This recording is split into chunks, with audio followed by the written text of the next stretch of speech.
আমার গবেষণা কর্মটা আমার ম্যাডামের হাতে তুলে দিতে পারিনি এবং ম্যাডামকে জানাতে পারি নাই। এটা আমার যে উদ্দেশ্যে বহুত কষ্ট দেবে। আপনারা সবাই দোয়া করবেন, আল্লাহ যেন ম্যাডামকে বেঁচতে নসিব করেন। দল মত নির্বিশেষে হ্যাঁ উনি একজন ভালো মানুষ ছিলেন, এটা স্বীকৃত।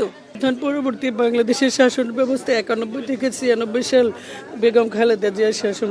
ম্যাডাম বলে চমৎকার, তুমি তোমার গবেষণার জন্য যা যা করা দরকার, যতটুকু সহযোগিতা করা দরকার আমি আছি, তুমি কাজ করো। আমি আজকে মনে পড়ছে আমি আমার পিএইচডি ডিগ্রি শেষ করেছি, কিন্তু আমার দুর্ভাগ্য আমি সেই আমার গবেষণা কর্মটা আমার ম্যাডামের হাতে তুলে দিতে পারিনি এবং ম্যাডামকে জানাতে পারি নাই। এটা আমার যে উদ্দেশ্যে বহুত কষ্ট দেবে। দেশ আজ অপূরণীয় একটা ক্ষতির সম্মুখীন হলো, কারণ আপনারা লক্ষ্য করেছেন যে উনি কিন্তু শুধু আমাদের বিএনপি নেত্রী ছিলেন না, বিএনপি নেতা ছিলেন না, উনি ছিলেন সারা দেশের নেতা, সারা দেশের বিবেক। আজকে আমাদের দেশের বিবেক হারিয়ে গেল, দেশ আজকে নেতৃত্ব শূন্য হয়ে গেল। যদি দেশ উনি বেঁচে থাকতেন আমার মনে হয় উনি দেশকে আরও ভালো কিছু দিতে পারতেন।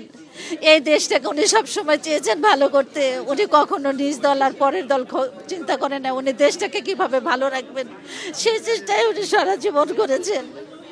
আজকে ওনার এই মৃত্যুর মাধ্যমে এই মহাকালের একটা সমাপ্তি ঘটলো, যে সমাপ্তি আমরা আর কিছু বলতে পারি না।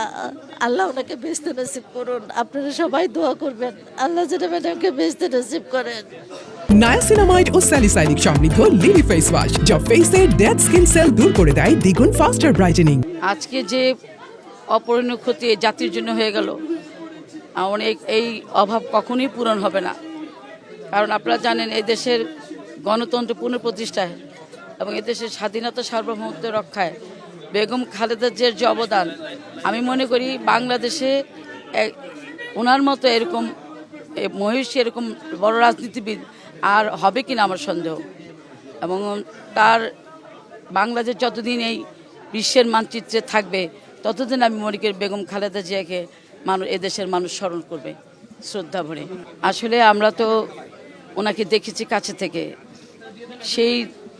সেই অভিজ্ঞতার আলোকে বলছি যে কথাগুলো বললাম, যে ওনার মতো এরকম রাজনীতিবিদ বাংলাদেশে ফেরত আসবে না। তবে আমরা হয়তো থাকবো না, কিন্তু আরও ভবিষ্যৎ নেতৃত্ব তৈরি হচ্ছে, সেটা তো আর বলতে পারবো না। তবে আমাদের জীবদ্দশায় আমরা যা দেখেছি এবং ওনার কাছ থেকে যা পেয়েছি, তাতে মনে হয় যে ওনার মতো রাজনীতিবিদ বাংলাদেশে আর আসবে কিনা সন্দেহ।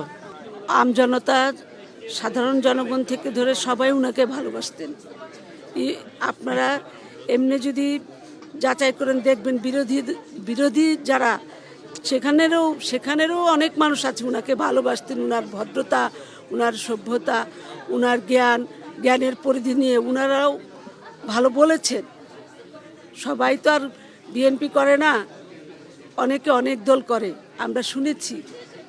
আশেপাশে সকল নেতৃবৃন্দ দলমত নির্বিশেষে হ্যাঁ উনি একজন ভালো মানুষ ছিলেন, এটা স্বীকৃত।